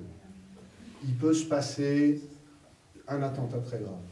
Il peut se passer un enchaînement de violences très rapide, avec plusieurs morts dans une nuit, qui fasse qu'il y en ait plusieurs morts la nuit d'après, etc. Vous savez, c'est comme les incendies de voitures. Hein. C'est une voiture la première nuit, 3 voitures la deuxième nuit, 15 voitures la troisième nuit, 50 voitures la quatrième nuit. C'est exponentiel. La violence, c'est toujours exponentiel. Si on a un enchaînement de violence qui part, on aura 1500 morts en 3 semaines. Si on a 1500 morts en 3 semaines, on aura évidemment l'état d'urgence, l'état de siège, l'armée, etc. On bascule dans complètement autre chose. D'accord ? On ne pourra plus venir nous pérorer du en même temps à la télé. Ça marchera pas. Donc, et ça, c'est quelque chose qui peut tout à fait arriver. Je ne vous dis pas que ça va arriver. Je dis qu'il y a des choses comme ça qui peuvent arriver. On peut tout à fait avoir un assassinat politique très grave. Moi, j'y crois beaucoup à ça. Il y a une telle violence, une telle exaspération, contre tous les services de sécurité, les gens qui protègent les SDLP, qui est composé de policiers formidables qui protègent les personnes menacées et les personnes qui sont institutionnellement en place. Aujourd'hui, ils sont très inquiets. Le GSPR qui protège le président, ils sont extrêmement concentrés à chaque sortie parce qu'ils savent désormais qu'il y a une telle haine dans le pays. Là, je ne vous parle pas de gros attentats terroristes imaginés depuis 6 mois avec des... Je vous parle du dingue, du mec qui n'en peut plus, du mec qui craque, un mec pour un couteau de cuisine et qui fonce dans le tas. Donc, si on a une de ces séquences, si on a ce qui est un scénario qui nous pend au nez, un hiver très rigoureux et qu'on n'est plus capable de se chauffer. Il faut que vous sachiez que les services de renseignement avaient anticipé l'hiver dernier. On vous avait dit, hein, attention, on peut avoir jusqu'à 2 heures de coupure.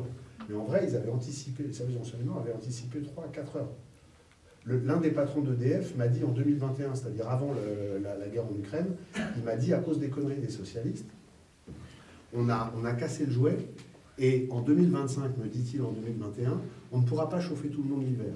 Donc maintenant, entre-temps, on a vraiment, on n'a plus de gaz russe, etc. Donc le problème est exponentiel. Si on a un problème où les gens se mettent à avoir froid, si on a le nombre de gens qui ont du mal à se nourrir en fin de mois augmente, si on a, bref, si le désespoir déclenche des violences graves, je ne suis pas du tout sûr que la vie institutionnelle telle qu'on le connaît depuis 50 ans, avec des dates qui sont connues 4 ans à l'avance, soit complètement respectée. Mais c'est une intuition, ça n'est pas du tout sûr que ça arrive, je me trompe régulièrement sur les prévisions, et je suis paranoïaque. Donc, je vous le dis, très, très vite, c'est mon métier d'être paranoïaque. Quand on s'occupe de sécurité, il faut toujours espérer le meilleur, mais prévoir le pire. C'est comme ça qu'on évolue. Donc les gens qui vous disent tout va bien se passer, t'inquiète pas, c'est pas la peine, machin, ça se passe pas bien. Si Darmanin, il avait dit la première nuit, non, les mecs, il faut les laisser courir, ils vont aller se calmer, ça se serait pas calmé. Donc il faut, mais il faut être capable d'avoir ces scénarios à l'esprit. Et aujourd'hui, on danse à côté d'un précipice qui est quand même abyssal. Donc la réponse, les 4 ans, je pense qu'ils vont être extrêmement agités. Et je ne vous parle pas des risques quotidiens dont personne ne parle, qu'on soit entraîné dans la guerre avec la Russie. Bonsoir, Raphaël Da Silva. J'avais une question sur les émeutes récentes. Ouais. Et par rapport à 2005, vous avez parlé du rôle des 45 000 policiers, ouais, de la stratégie, du rôle des grands caïds, ouais, et vous n'avez pas ou peu abordé le rôle des réseaux sociaux. Ah oui, comparaison de 2005, qui était beaucoup moins développé que maintenant. Quel a été le rôle des réseaux sociaux pour amplifier et peut-être pour raccourcir la durée des émeutes? Alors, et dans le futur, quel rôle peut avoir les réseaux sociaux si ça recommence? Et même si ça recommence pas. C'est une excellente question. Je dis toujours à mes collaborateurs comme avocats, que quand on fait une plaidoirie, il y a toujours un truc qu'on oublie. Toujours. Vous pouvez être préparé comme une bête à passer le week-end à bosser, il y aura toujours un truc que vous allez oublier. Et là en plus j'ai oublié quelque chose d'important, merci de votre question. Vous avez totalement raison. Les réseaux sociaux ont joué, et en plus tout à l'heure je vous parlais d'organisation, d'embuscade, etc. Les réseaux sociaux ont joué un double rôle. C'est un rôle qui permet de s'organiser, mais c'est aussi un rôle qui permet d'échanger très vite l'information, vraie ou fausse, ça c'est essentiel, sans aucun contrôle et sans aucun filtre, et de générer de l'émotion. À chaque fois qu'il y a un incident avec un jeune qui se blesse ou qui meurt en échappant à des policiers, très vite on dit la police l'a tué, la police l'a tué. Dans 99 cas sur 100, c'est un accident. Après, dans le cas sur 100, la police l'a tué, il reste à savoir si c'était légitime ou pas. Mais quand c'est un accident, très vite sur les réseaux sociaux, on voit des choses, des fake news qui circulent, etc., et qui déclenchent l'émotion et donc la violence, parce que le temps de l'émotion transcende complètement le temps de la raison qui vient, le temps de l'enquête et de la justice. On parle d'un côté de quelques secondes ou de quelques minutes, et de l'autre de quelques jours ou de quelques semaines. Donc vous avez raison, les émeutes, les réseaux sociaux, à mon avis, n'ont pas amplifié les émeutes, n'ont contribué à ce que ça démarre plus vite et plus fort. Maintenant, vous posez une question sur l'avenir. Et je vais élargir par rapport aux émeutes en disant, en partageant avec vous quelque chose qui est une crainte, beaucoup de gens ne le perçoivent pas. On a toujours l'intelligence artificielle aujourd'hui, on est en train de vivre un changement qui est à peu près la même chose que l'apparition de l'imprimerie il y a 6 ou 7 siècles. D'accord ? C'est-à-dire que c'est un changement majeur dans nos vies, et on va le voir. Okay, vous avez la chance d'être très jeune, moi j'ai la chance d'être encore jeune, on va le voir. On va le voir très vite. On va le voir dans 5 ans, le monde aura changé. Dans 10 ans, il y aura le métier d'avocat, par exemple, aura complètement changé et il y aura beaucoup moins d'avocats. Les bons et ceux qui font du pénal resteront sans doute, mais la masse de ceux qui font des recherches, etc., on n'aura plus besoin d'eux. L'inconvénient, enfin, l'avantage, l'inconvénient, je ne sais pas, mais c'est comme ça. C'est que l'intelligence artificielle sera capable de générer tout un tas de choses qui vont nous faciliter la vie, mais qui pourront également rendre des perceptions beaucoup plus dangereuses. La question, on reste sur les sujets de sécurité, les fake news habilement faites avec ce qu'on appelle les deepfakes, c'est-à-dire le fait qu'une vidéo représentant le président de la République française en train de tenir des propos, par exemple des propos anti-musulmans grotesques qui mettraient le feu. Par exemple, imaginez demain, vous avez une vidéo du président de la République française en train de brûler un Coran. Vous avez compris depuis le début que je n'aimais pas beaucoup Emmanuel Macron, mais ce qui est certain, c'est qu'il est respectueux et qu'il y a des choses, évidemment et heureusement, qu'il ne fera pas. Mais si demain, après un incident qui impliquerait l'Algérie dans un contexte de tension internationale, il y avait une vidéo extrêmement bien faite qui montrait le président de la République française en train de brûler un Coran, évidemment fausse, elle serait capable de déclencher une guerre, littéralement. Donc, l'intelligence artificielle va nous... Et les exemples, on peut y passer la soirée. D'ailleurs, moi, je ne suis pas du tout spécialiste d'intelligence artificielle. J'ai la chance d'avoir une femme qui m'en parle un peu. Mais comme je suis un vieux mâle blanc, plus de 50 ans, j'ai quand même un peu de mal de temps en temps. Mais inviter un spécialiste d'intelligence artificielle. Parce que ça, on ne pourra pas gouverner sans avoir des gens extrêmement pointus en la matière. Parce que ça va tout impacter dans nos vies, nos métiers, mais également, bien sûr, la gouvernance. En tout cas, merci de m'avoir posé la question sur les réseaux sociaux, parce que ça m'a permis de compléter ma réponse tout à l'heure. Vous avez tout à fait comme ça. Ouais, pour vous. Allez-y, monsieur. Oui, Jean-Marc, je dis que tu n'es pas avec, mais tant mieux. Ah oui. Parce que la parallèle, c'est une première arme pour la sécurité. C'est une des raisons pour laquelle je suis bon. Un garde-corps, s'il n'est pas parallèle, tu ne peux pas assurer la sécurité. C'est pas possible. Mais si tu passes, mais Macron, il oublie beaucoup de choses. Il oublie beaucoup de Français. Il oublie aussi beaucoup de Français qui sont à 10 000 km de la France, qui représentent la France. On parle bien sûr des Outre-mer, on va deviner. On parle du trafic de drogue, de comment ça s'organise dans les cités. Et on pense automatiquement à la Tunisie, au Maroc, à l'Algérie pour tout ce qui est l'herbe ou le cannabis, tout ça, etc. Mais il y a une drogue qui est très silencieuse et qui fait autant de mal. C'est la cocaïne, l'héroïne, le crack. Et ça passe par chez nous, vous sentez. Ça vient de la Colombie, ça vient du Mexique. Et ma question qui vient, c'est quand est-ce qu'un jour on aura un regard sur la porosité des frontières avec la Guyane et le Brésil, la Dominique, Saint-Martin, la Martinique et la Guadeloupe, qui alimentent le réseau français. Il faut savoir que déjà depuis Al Capone, à l'époque de la mélasse, la Guadeloupe était déjà la plaque tournante de la mélasse qui était remontée par Miami. Aujourd'hui, l'échantillonnage qui alimente la France en droit de gauche, c'est le droit de passage qui est payé pour tout ce qui va sur Miami. Et comment quelqu'un comme moi le sait, et comment, et j'adore la phrase que j'ai dit tout à l'heure, on peut dire, mais qui aurait pu l'anticiper ou qui aurait pu, qui aurait pu le deviner. Alors que. C'est pas moi qui l'ai dit, c'est Macron. Oui, c'est Macron, justement, mais il oublie beaucoup de choses, ce cher monsieur. Quelle est la question? Je dis, est-ce qu'on aura un jour un regard sur la porosité des frontières? Alors, comme on n'a plus énormément de temps, je ne vais pas me lancer dans une longue analyse. Je vais juste te répondre que ce que tu poses comme question, pour moi, c'est une des problématiques les plus complexes à résoudre. Mayotte, la Guyane, les Antilles, en termes de porosité criminelle, il n'y a pas que la drogue, il y a beaucoup de drogue, mais pas que.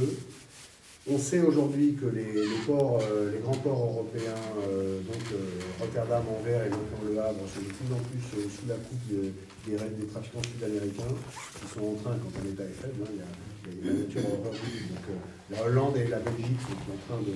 La Belgique est devenue islamiste, mais la Hollande est en train de devenir mafieuse. Donc c'est un vrai problème. Et en France, on a ce problème de la drogue qui arrive massivement, outre les ravages qu'elle fait en termes de santé publique. On a un problème de la frontière guyanaise avec la forêt, les frontières maritimes. Aujourd'hui, on parle des moyens, on n'a pas les moyens de contrôler tout ça. Donc, pour moi, c'est le plus grand défi. C'est-à-dire que si un jour on était aux affaires, cette question-là, je ne dis pas qu'il y a quoi que ce soit qui soit simple. Et ça, c'est particulièrement compliqué. Je dis juste que, de façon empirique comme ça, il faudrait que tous les pays concernés soient sur la même ligne et que chacun comprenne qu'il faut être c'est même pas une fermeté, c'est d'une dureté absolue. Et qu'on est dans une logique qui est véritablement une logique de guerre. Et c'est comme dans d'autres domaines, je n'en ai pas parlé aujourd'hui, mais c'est un de mes grands trucs, c'est un des domaines où il faudra assumer la force légitime et assumer de tuer dans le respect de la loi, mais assumer de tuer et d'avoir des pertes. Vraiment, parce que les gens dont c'est le métier d'aller au contact, par le sacrifice qui seront le leur, parce que ne consiste pas à se faire tuer, mais essayer de faire qu'on arrête le trafic d'en face, mais en acceptant le risque d'un affrontement, leur rôle c'est de protéger nos enfants. Et bien au-delà de nos enfants, de se protéger l'équilibre de la société, puisqu'on sait les ravages de la drogue à tous les niveaux de la société. Et vous avez vu, parce que tu as parlé de différentes drogues, mais ce qui est en train d'arriver des États-Unis, c'est la drogue du zombie, là, le fentanyl, et c'est en train d'arriver. Hein. Donc on parlait de dans 4 ans, si ça se trouve, dans 4 ans, ça va être Walking Dead dans certains quartiers de Paris. Comme il y a 9h15, je prends encore 2 questions. Une toute petite. Vous parliez tout à l'heure de courage et de bon sens. Moi, j'aimerais dire là-dessus. Vous metteriez dans quel ordre les politiques actuelles, et ce qui me rassure, c'est que je vois Hotman et la photo derrière. Je pense qu'ils sont comme je le pense. Vous metteriez dans quel sens le courage et le bon sens? Le courage, c'est le courage. Le bon sens, je pense que tout le monde l'a. Le courage en premier. Même le premier ministre doit avoir bon sens. Tout le monde a bon sens. Parfois on se demande. Mais le courage en premier, bien sûr. Le bon sens est beaucoup plus partagé. Oui. Ce courage, il est quand même dans l'état actuel de notre état politique, il est compliqué. Les décisions sont prises avec l'échéance prochaine qui arrive, très courte, et les présidentielles, tous les 5 ans.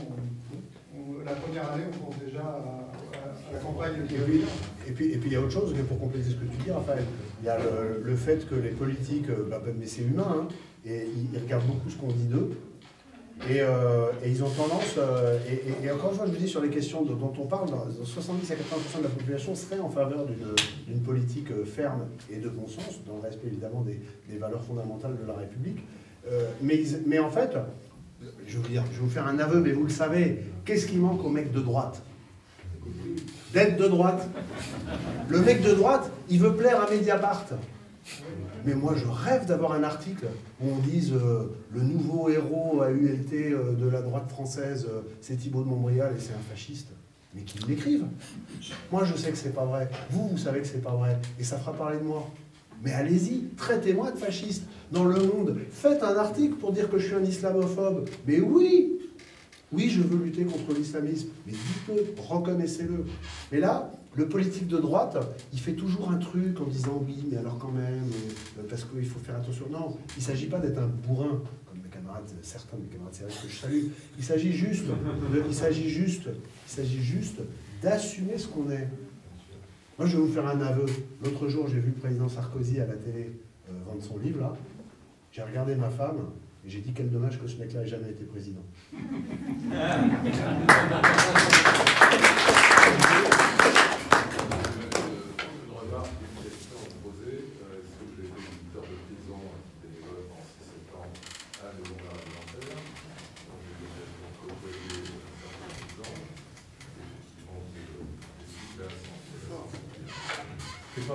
Parler plus fort. Il n'est pas privé. J'ai constaté l'état de délabrement terrible du système judiciaire. Conseiller d'insertion de probation, c'est 150 dossiers à traiter. Quand on sait que ces gens-là sont censés assurer la sortie accompagnée des détenus du régime de travail, ça c'est une première remarque. Et la question c'est, il se trouve que j'ai reçu dans le parloir des détenus qui sont fait shit à donc on sait pertinemment que la sociale, y compris en prison. Que pensez-vous de la dépénalisation de la drogue? Ah, alors là, c'est extrêmement simple. Là, pour le coup, ça va être simple, rapide, vif comme l'éclair. On aura peut-être le temps de répondre aux questions. C'est le prototype. Je ne connais pas votre position, puisque vous l'avez soigneusement posé des questions, de sorte que je ne la connaisse pas. Et vous avez bien fait. C'est le prototype de la fausse bonne idée, pour plusieurs raisons. D'abord, quel est le premier produit trafiqué en France aujourd'hui? La cigarette.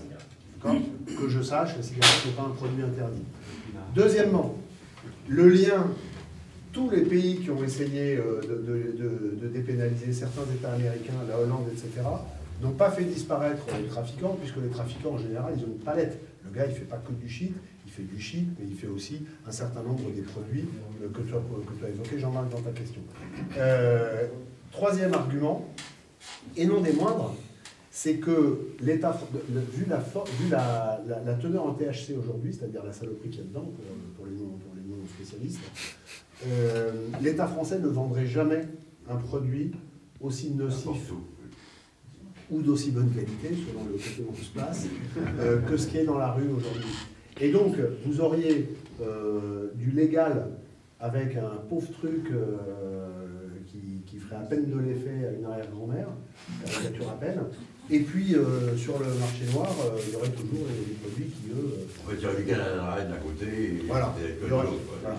Donc, pour l'ensemble... Et les produits aujourd'hui, le THC aujourd'hui, c'est une des raisons, c'est pas la seule, mais une des raisons pour lesquelles on a un affaissement généralisé du niveau de la jeunesse dans tous les domaines, y compris physique, hein, c'est-à-dire en capacité physique. Si vous regardez les chiffres de capacités intellectuelles, mais aussi des capacités physiques, hein, je parlais avec des militaires sur les caisses d'entrée, etc., c'est un truc, c'est un ravage civilisationnel sur le temps de vie. Une des raisons, c'est pas la seule, mais je pense que c'est la drogue, et en particulier le shit. Donc moi, je suis absolument résolument opposé à la dépénalisation, mais c'est une question sur laquelle j'ai travaillé, réfléchi, lu, hésité. Il y a 20 ans, j'étais plutôt favorable. Donc c'est une vraie question. Pour finir, sur votre question, en fait, il y en a une autre que vous ne posez pas, mais c'est la porosité des prisons. Et aujourd'hui, ça, pour le coup, c'est un sacré sujet. Parce que ce que je voudrais dire, c'est que j'ai constaté qu'il y a beaucoup de gens qui ont des problèmes psychiatriques en prison, aussi, qui devraient être dans des hôpitaux psychiatriques qui sont dans un état. Mais comme on a fermé une grande partie de notre capacité psychiatrique a été fermée entre 2007 et 2012. Sont aussi On est d'accord. Bon, voilà. Il y a une dernière question. Courte, rapide. Question rapide.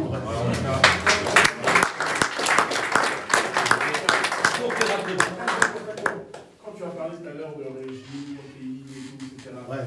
est-ce que tu as des formation chez Watchwatcher ou... Sois pas désagréable, Jean-Marc. Non, mais j'ai vu que tu parlais de moi. Alors juste, voilà, je tenais à vous remercier, je trouvais que c'était passionnant. Selon la police, et c'est pas Thibaut qui va me contredire, on était presque 50 ce soir, et faire une réunion avec un sujet politique en semaine, c'est quand même signe que déjà Thibaut intéresse beaucoup de monde et que le mouvement Nouvelle Énergie aussi suscite de l'intérêt.